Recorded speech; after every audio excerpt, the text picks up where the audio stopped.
Hey friends, so today I am cooking in the kitchen, and you all know that if you're following my page, I'm usually not on camera. But I'm like, you know what? It's 2026. I'm going to do my best to be on camera more so you all can see who is behind the camera and what food is being made by what person. So today I'm going to be making some fried pork chops. It is the weekend, it's a cheat meal for me, and I'm just going to be making enough for me and the hubby. If you all follow my page, you know that I am an empty nester, and if I'm going to be cooking and if it's a lot of food that's on display, that means it's for me and the hubby, and I'm making enough for leftovers. But tonight I'm only going to be making 4 pork chops, so I'll either be eating 1 or 2 tonight, and he'll be doing the same. And I'm going to show you how I make that. This recipe can be found on my website at plussizeinchicago.com, and the recipe is titled crispy fried pork chops, and it has like the ingredients, the number of seasonings, as well as how long you're going to be cooking the pork chops. I am using pork chops from Sam's Club, so they make their cuts pretty thick. So these are like about a 1/2 inch, maybe a 1/4. I'm not going to say it's a 1/4, probably about a 1/2 inch cut. And I've already rinsed those off, so you all ain't got to see all that on camera. Those have been rinsed, they've been patted dry. I'm going to show you the seasoning combination that I am using, and we're going to go from there. Okay, so like I had said, that this recipe is on my website, and I'm actually going to be using my tablet to look at my recipe. A lot of times you all may be going to my website to see these recipes. I actually made this website for myself so that I can keep track of what I'm cooking, and I don't have to go to someone else's website to see the food that I'm making. Okay, so the ingredients that I'm going to be using, so this is going to be my flour dredge. So I've already have like some flour as well as some cornstarch in here. And in this cup, I've already added the seasonings. So in this cup, I have 2 tablespoons of paprika, 2 tablespoons of black pepper, as well as 2 tablespoons of sea salt. You can use any type of salt, but I usually use sea salt. I also have 1 tablespoon of garlic powder, 1 tablespoon of Cajun seasoning, and 1 tablespoon of thyme. So all of that is in here, so you ain't gotta wait for me to be pouring each one in there. So I'm just gonna toss that inside of this flour dredge. Then from there, I also going to be using the same mixture of seasonings. Well, not all the seasoning, but most of them. So I have this pork chop rub combination of seasonings that I'm using. So that is a 1/2 teaspoon of paprika, as well as 2 teaspoons of black pepper, 3 teaspoons of thyme, 3 teaspoons of Cajun seasoning, as well as 3 teaspoons of garlic powder, and you can use 2 teaspoons of salt. Okay, so all of that is inside of this salt shaker. I bought this salt shaker from Menards. That's a local store in my area. You can also go to Amazon and get one of these salt shakers. Put all your seasonings in there, and that way you can just shake all of it onto your pork chops or your chicken, your ribs, any of those types of meat. It's just much easier. So I put everything in here. I'm going to, stir it all up, shake it all up, and then I'm going to put it on top of the meat. Okay, so these are the pork chops that I have already rinsed off, and I used some paper towels to pat them dry. They've been sitting here at room temperature because I want to make sure that they're not too cold once they hit that the grease. So, and I'm going to be using some canola oil when I begin to fry these. So I always start off by adding some olive oil to my meats, and I just use that as a binder. So I'm just going to be shaking that seasoning all over. Okay, and then I'm just going to rub that all in, so the oil as well as the seasonings are getting all in there. And I may be adding be a little bit more heavy-handed with this.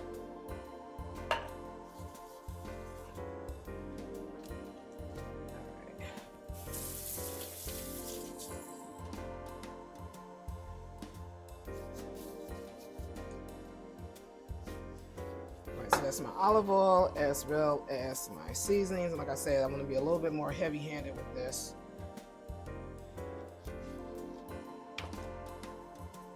This Cajun seasoning that I added in here does not have salt in there, so that kind of keeps the salt contents down. And a little bit more.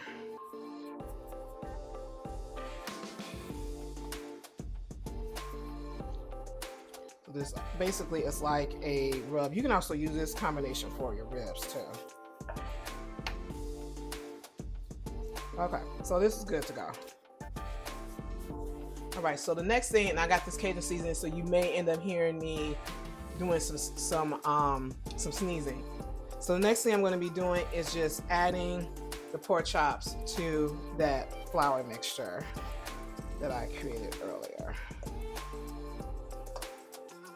And I can put this right back into the pan that I'm using.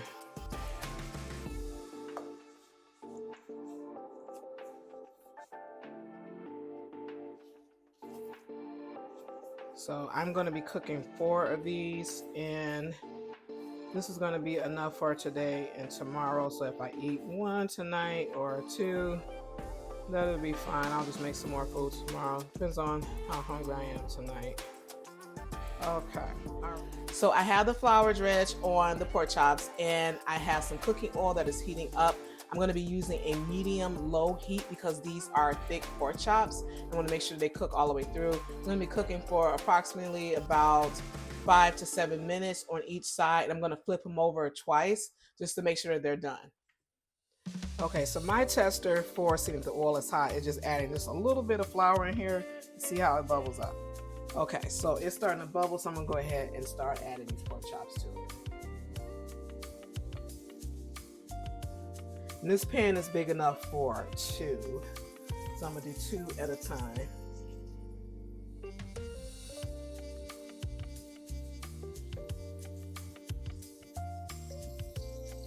So I have this on a medium heat, and on my stove this is setting number 3.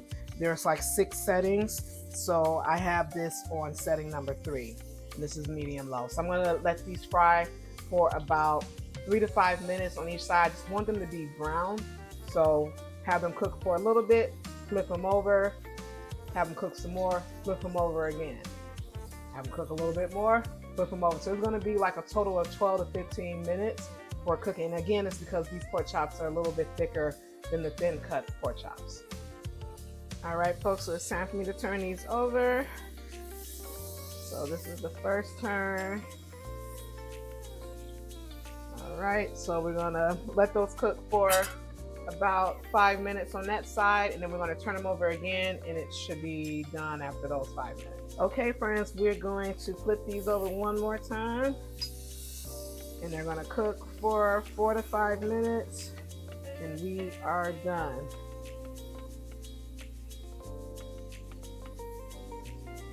Okay, friends, so I'm gonna flip these over one more time because I'm like, I think I see a little blood.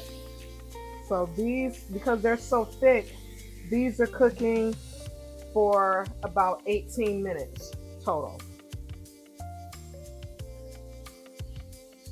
So after this, they should definitely be done because the oil is clear on the top. Just that bottom area, I was seeing a little blood, so I just want to make sure they're done all the way. Okay, so while the pork chops is doing the final cooking stage, I am going to start my rice pilaf.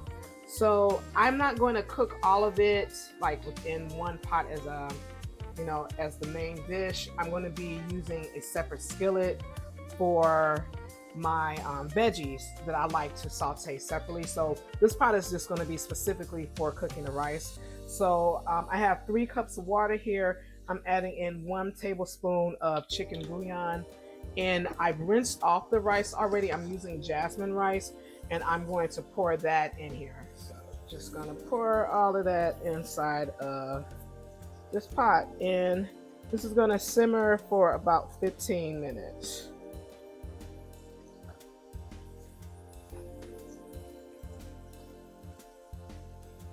So of course, stirring up that chicken bouillon in there. And you can use any brand of chicken bouillon. I'm using the Knorr, but whatever you got is cool. Okay, so I'm gonna cover that with a top and let that cook for about 15 minutes. So let's look at these pork chops. They are definitely done now. I have a cooking rack that I have lined with some paper towels, and I'm just gonna put those pork chops on there.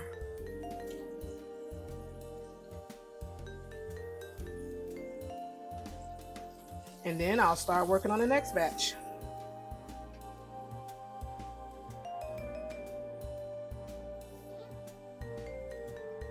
So yeah, those look really good, don't they?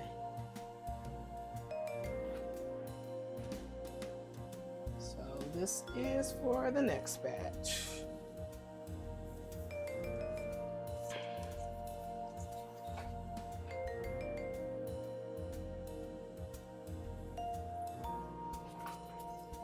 Now this, I am starting off my veggie mix for my rice pilaf. So I have 2 tablespoons of butter, and I'm going to add some olive oil to this because I want to make sure that my butter isn't burning. So that's the trick to do that. The next thing I'm going to be adding is some celery, and I'm also going to add some onions, and I mean just a little onions because the hubby does not like onions. I'm going to be adding some bell pepper to this too. So here is the celery.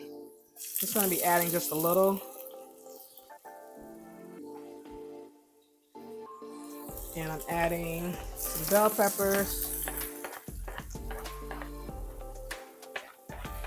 And I'm going to add just a little red onion. We call it red onion, but it looks purple. But at the store, you're going to see it as red onion. So I'm going to saute that up. Now, if I had some mushrooms at home today, I would have added that too. But there are none in my refrigerator, so this is what we're going with. So I'm going to let this simmer for about at least 5 minutes, and then I'm going to add in some minced garlic. All right, now that these have simmered for about 5 minutes, I'm going to add in some minced garlic and let this simmer for about 2 minutes. Okay, the next thing I'm going to be adding is some frozen peas, and I'm going to put like about a 1/4 cup in there.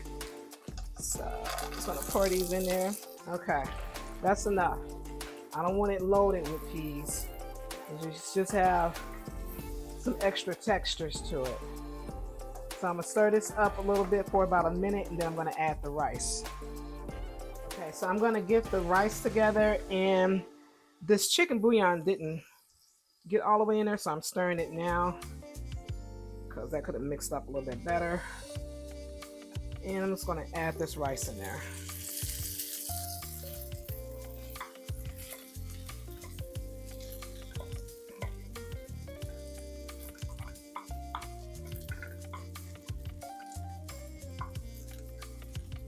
And I don't want to do too much stirring because I don't want the rice to be like, you know, looking sticky and stuff and clumped.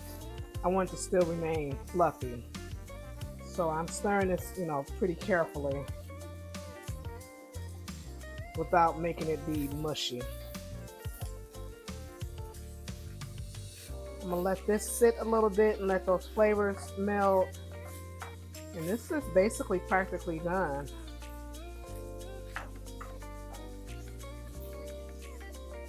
All right, so yeah, this is the rice. And it's looking pretty good there. You see my last batch of pork chops are still frying back there, but they're almost done. I got about 5 more minutes on that. So yeah. Yep. Nice and lots of flavor because, you know, with that chicken bouillon, it has all the seasonings in there, so you don't have to add anything extra to this rice because it basically boiled inside of that, the seasonings.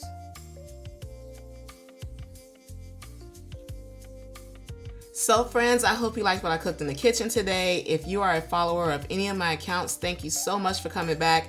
If you're watching this on YouTube, TikTok, or Instagram, shout out to everyone who has subscribed to my channels or are following me on those social media platforms. If you're new here, my name is Angela and this is my account, Plus Size in Chicago, where I make a lot of easy to cook comfort food meals. You'll also see me reviewing some different restaurants in the greater Chicagoland area or showing you places I ate while visiting on vacation. Be sure to subscribe or follow me. Also leave a comment and share this video with your friends and family. I'll see you guys next time.